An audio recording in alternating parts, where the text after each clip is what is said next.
Hello, good geography people. It's great to see you. So we are going to talk today about Asia, which is why I brought my friend. We'll talk about him later. So first of all, when we talk about Asia, we're going to be talking about this concept of being a global citizen. So as we go through, I'm going to give you a form in Canvas, and you're going to take notes on what we say in this video. And a part of those notes will give you some characteristics of being a global citizen. Like, what exactly does that mean?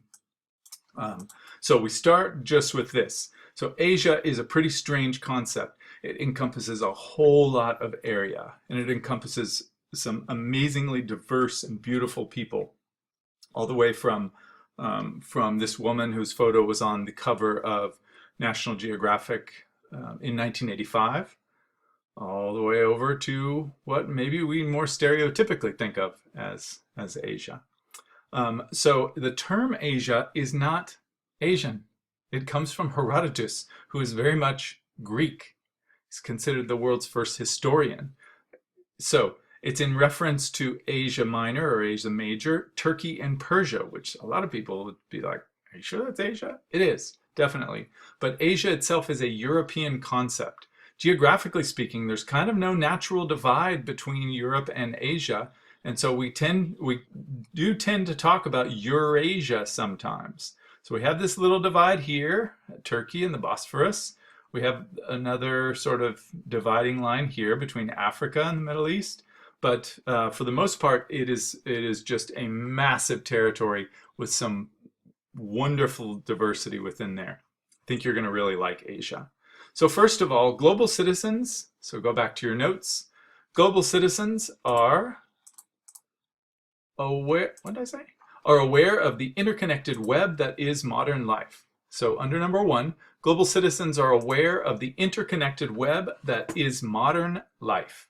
And I think we could agree that that is a really necessary thing, especially when we're thinking about all this connectivity that we have, and especially when we're thinking about what might be the consequences of maybe some less connectivity with the rest of the world as a result of current events.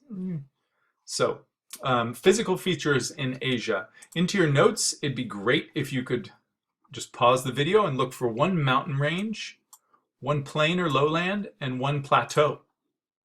So here we have the physical features of Asia. So pause here if you need to write those down. We have lots of beautiful mountain ranges, the Himalayas here. Of course, the Himalayas have the largest, the tallest mountain in the world, Mount Everest. There it is at around 29,000 feet. This image is from a TV show called The Price is Right, way back in the 70s, when this yodeling character would go up the mountain and fall off if he lost.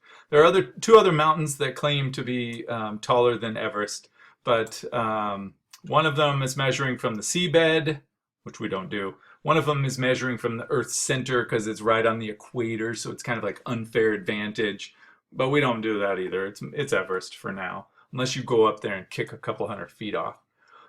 Most of the scientific world still measures at sea level, and for that, Mount Everest is still king. Even if it is now the world's highest garbage dump. Isn't that terrible?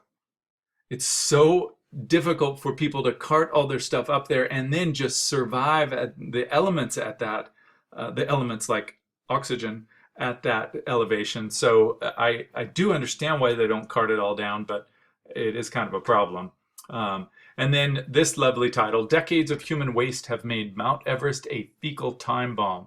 Oh, that's disgusting. There we have it. So it's one of those issues we might want to worry about. So for number 2, oh, that was fecal time bomb number 2. That was a total accident. But global citizens might worry about the environmental degradation of it all. So on the second, we'll call it, part here, global citizens might worry about that environmental degradation, about the problems that are happening in our environment. Asia also has the deepest lake in the world. It is Lake Baikal in southern Russia. It is here. It is so deep, Lake Baikal is, You could fit a bunch of towers in it, standing on end, over 5,000 feet deep. And in fact, I've heard before they're still exploring, like they don't actually know how deep this thing is. The physical and cultural beauty in Asia they just abound. Here is Vietnam. This is Lebanon. I mean, I don't know why I don't usually think about that type of scenery in Lebanon, but holy mackerel, man, that is a beautiful cove. This is Borobudur. This is where my friend was born. And so if you can walk from the lower levels, see those people down there? If you can have a peaceful mind, be totally at peace with the universe, and walk all the way around and pray at each one of these stupas, and have a pure heart as you walk all the way up, then you will immediately reach nirvana. And like this guy did. I did not.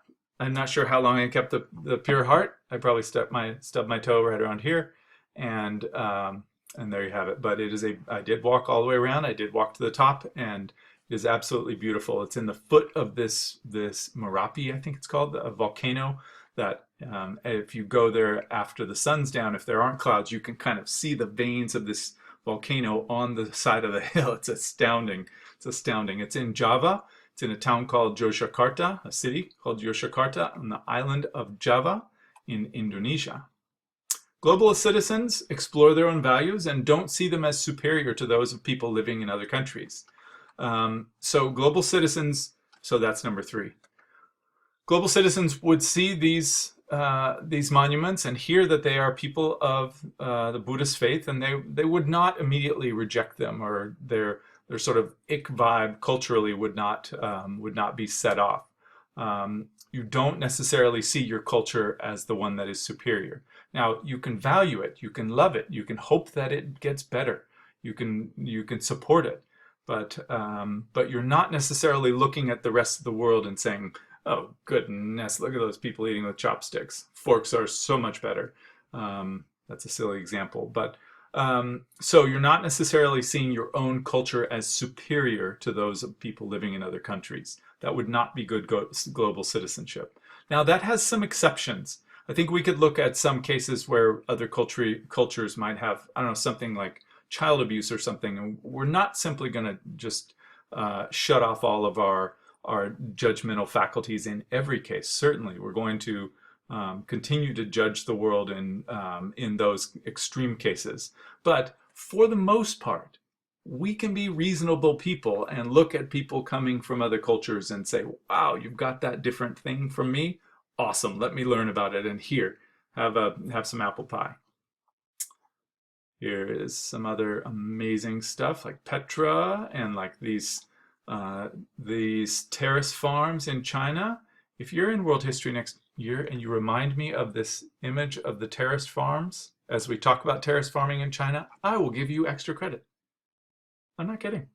So remind me. Look at how humans are just so ingenious to make these terrace farms, to be able to farm in that way and use the hilly land in a way that doesn't let the water run off. Just insane. Global citizenship values free speech and open dialogue. Funny that we would show a picture of the Forbidden Palace in China as we talk about free speech and dialogue. So number 4, global citizenship values free speech and dialogue. Open dialogue, not dialogue that shuts other people down. So here is an event called a protest at Tiananmen Square in China in 1989, where this person stops all these tanks by just stepping in front of them. Beautiful, beautiful moment. Here's the Simpsons version. Tiananmen Square. On this site in 1989, nothing happened. Look away. Here's the Great Wall, some more terraces. And then here's what we're going to do. You may have to pause a few times here, but I would like you to, for each of the 5 major regions of Asia, write down just one example. So here's the first one, Southeast Asia. And here's Jakarta, as I mentioned before, the island of Java. And Yogyakarta is where I got my friend. And so one example here, Indonesia, Thailand, all the way down to East Timor. Countries in East Asia.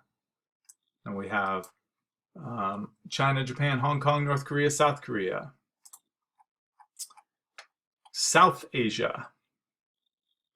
India, all the way down. Beautiful countries in there. And then get one example of countries from Southwest Asia. Look at that list. Turkey, Saudi Arabia, all the way down to Qatar, Oman, Syria, Azerbaijan, like tons of wonderful countries. So just write one example into your notes. I just want you to be able to turn to your neighbor who's from Southwest Asia, and if he says, "Oh, I'm from Yemen," you can say, "That's in Southwest Asia." And he'll say, "Yes, you are intelligent." Countries in Central Asia, Russia to Turkmenistan. And then there's an enormous amount of human beauty in the geography in Asia. Just the Hmong people in Cambodia, many of whom have gone to Fresno. The Lao Lum people, look at the hats. Come on, world geography people, look at the hats. Are they not insane? And those are just incredible. Aren't they beautiful? The Karen people of northern Thailand. Here's some Sri Lankan Catholics. There are lots of Sri Lankans living in the diaspora, living outside of the area where their original ethnicity comes from. Sri Lankan Muslims, so there are Muslims and Catholics in Sri Lanka, so lots of ethnic and religious diversity there. Here are some people at a ceremony in Hong Kong, some people at another kind of ceremony in Hong Kong. And so here's number 5 on the global citizenship. Global citizens do something to improve their world. Just write that into your notes. But they understand that global citizenship is active in some way. You're advocating for issues like human rights. You're out there, you're advocating, maybe it's just locally, but you're doing something. You're aware of the world and you're doing something to make it better. And in fact, oh, I like that guy. Love that guy. Again with the hats, look at these. Amazing, those Mongolian hats, that Vietnamese boatman. And finally, and this one is going to be really similar to the last one. So for number 6 on global citizenship. Global citizens are aware of the ethic of care for the world. I just think that's a beautiful way of putting that. I think Hannah Arendt had a really nice way of thinking about what global citizenship constitutes, and that is an ethic of care for the world. You're trying to take care of your world. I see that happening all the time around us now. I see people coming together to support businesses, to support neighbors, all sorts of amazing things happening to people in times of distress. And a Saudi falconer, and then some Tamil people, and Uzbekistan.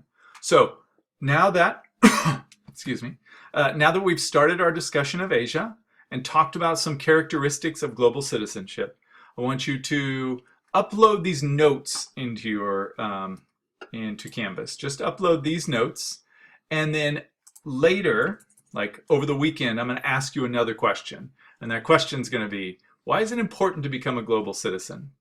So as you start to look at those characteristics, you might go to family members and say, hey, look at these characteristics.